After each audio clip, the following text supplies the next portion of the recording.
जैतापूर अणुऊर्जा प्रकल्पाविरोधात 12 डिसेंबरला आंदोलन पुन्हा एकदा करण्याचा इशारा देण्यात आलाय। आंदोलनाचं नेतृत्व आमदार राजन साळवी करणार आहेत। 12 तारखेला जपानचे पंतप्रधान भारत दौऱ्यावर येणार आहेत। जैतापूरच्या प्रकल्पासाठी जपानी कंपनी ही फ्रेंच कंपनी अरेवाला मदत करणार आहे। ही मदत करू नये अशी मागणी या आंदोलनात करण्यात येणार आहे।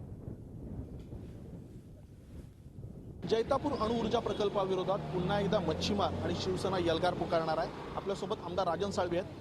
साळवी साहेब, नेमकं कशा प्रकारचं आंदोलन असणार आहे 12 तारखेला? जैतापूरचा अणुऊर्जा प्रकल्प रद्द झाला पाहिजे ही भूमिका स्थानिकांची आहे। शिवसेनेने पाठिंबा दिलेला आहे। आजपर्यंत 10 वर्षांमध्ये विविध पद्धतीची आंदोलन करून आम्ही हे रोखण्याचा प्रयत्न केलेला आहे।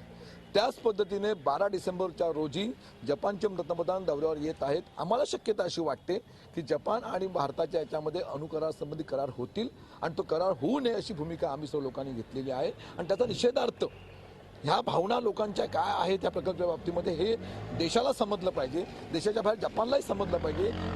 याकरता 12 डिसेंबरच्या रोजी जैतापूर अणुऊर्जा प्रकल्पाच्या ठिकाणी आम्ही सर्व ग्रामस्थ मंडळी तिथे विरोध दर्शवणार, निषेध करणार आणि ती भूमिका त्यांच्यामध्ये पोहोचवा ही आमची ठाम भूमिका आहे। आपल्यासोबत अमजद बोरकर आहेत, मच्छीमार नेते आहेत। अमजदजी, पुढची आंदोलनाची दिशा 12 तारखेला जर करार झाला तर त्यानंतर कशी असणार?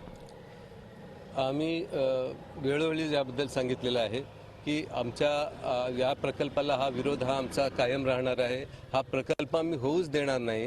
वेगवेगळ्या प्रकारे आम्ही आजपर्यंत आंदोलन करीत आलेलो आहोत। वेगवेगळ्या संघटना पक्ष आमच्या बरोबर आहेत आणि शांततामय पद्धतीने आम्ही जास्तीत जास्त लोकांना याच्यामध्ये सहभागी करून हा आम्ही प्रकल्प या ठिकाणी होऊ देणार नाही। हा रद्द करणार प्रकल्प आणि जैतापूर अणुऊर्जा प्रकल्पाला या पद्धतीने आम्ही वेळोवेळी विरोध करत राहू। विरोध कमी झाला असं म्हणता येणार नाही। येत्या 12 तारखेला जपानचे पंतप्रधान ज्यावेळी भारत दौऱ्यावर येणार त्यावेळी जैतापूर नाटे येथे इथले ग्रामस्थ आणि मच्छीमार जे आहेत ते विरोध दर्शवणार आहेत। व्हिडिओ दीपक मोहितेसह प्रणव पोळेकर, झी मीडिया, रत्नागिरी। झी 24 तास रहा एक पाऊल पुढे।